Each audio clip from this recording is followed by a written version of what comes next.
Slow down. Slow down.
Ladies and gentlemen, it's a great honor for me to be here, not for the first time, but for the first time as president, to honor the memory and the service of those who were killed 52 years ago on a Sunday morning like this in the service of their country. During December of 1941, Americans throughout our nation were going about their business aware that much of the rest of the world was already embroiled in a conflict, but hopeful that America would not be forced into it, that somehow by standing apart we might keep America's shores and our sons and daughters safe from the strife that had then engulfed much of the rest of the world. Much has changed since that fateful Sunday morning in 1941. The United States no longer faces the threat of an expansionist Germany or Japan.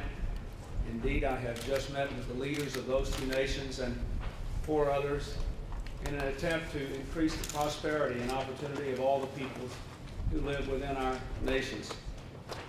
The expansionist Soviet Union, which sprung up after the Great War, was dismantled in the failure of communism in the last few years, and at this same meeting in Tokyo, the new democratically elected president of Russia, Boris Yeltsin, came and talked to us about how together we might build a brighter and freer and more prosperous future for his people.